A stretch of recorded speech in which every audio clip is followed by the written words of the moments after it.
Today, more first home buyers tap the government to enter the property market.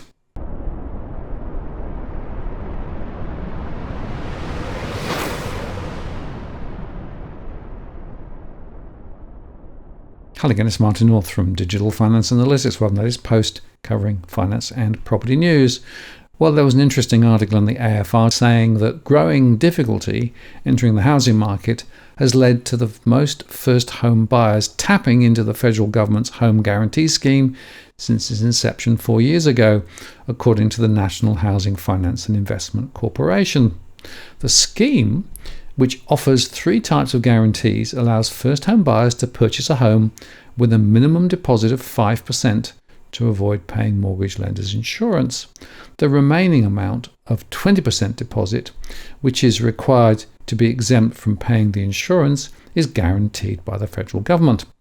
The number of first home buyers who used the scheme increased to 45,000 for the 2023 financial year, according to the NFHIC's 4th annual Trend and Insights report. The increase meant almost 1 in 3 first home buyers needed access to the scheme to enter the housing market, which is an increase from 1 in 7 in the year prior.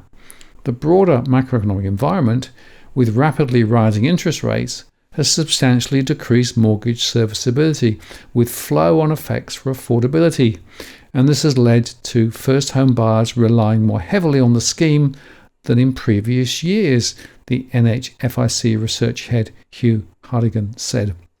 The high proportion of first home buyers using the scheme was due to a combination of factors, including a more challenging purchasing environment and a higher number of available scheme places.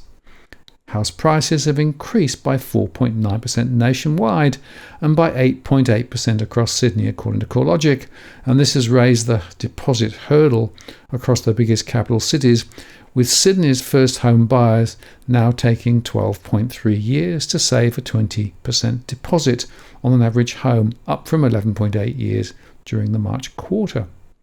And according to the NHFIC estimates, buyers would be forced to delay their home purchase by an average of 5 years to save the entire 20% deposit if they did not have access to the scheme. The government assistance already appears to be playing a role in helping first home buyers transition into home ownership, as 12% of guaranteed loans, just over 9,700, have left the scheme by refinancing their dwelling with a standard commercial mortgage. More essential workers were also entering the housing market as a result of the scheme. Around 7,700 guarantees were issued to key workers in 2022-23, up 37% from the 5,650 in 2021-22. Key workers accounted for 1 in 4 buyers who used the first home guarantee.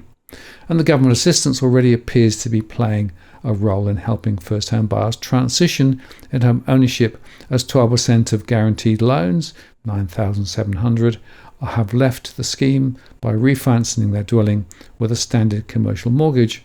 And more essential workers were also entering the housing market as a result of the scheme. Around 7,700 guarantees were issued to key workers in 2022-23, up 37% from the 5,650 in 2021-2022.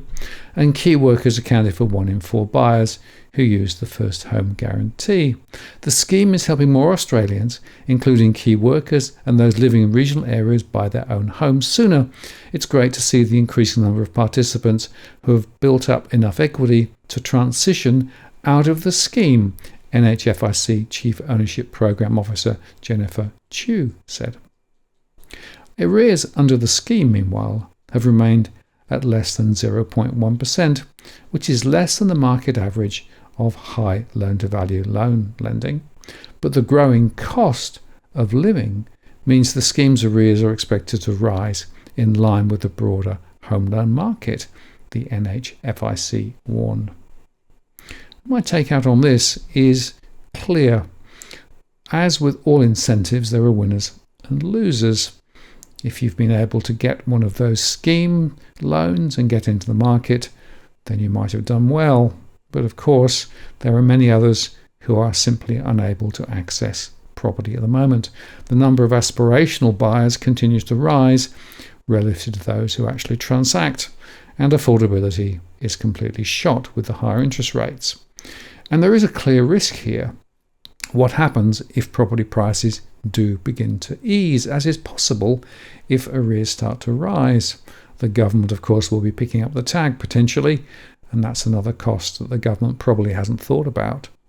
And more broadly, it's good to hear that some people have been able to transition off those particular loans onto others later.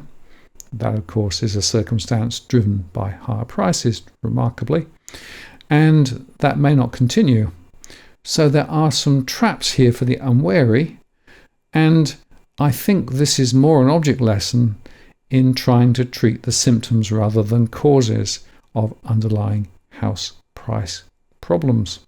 The truth is, housing relative to income is 40% overvalued, and allowing a few more people to squeeze into the market may solve one problem, but it could well create another.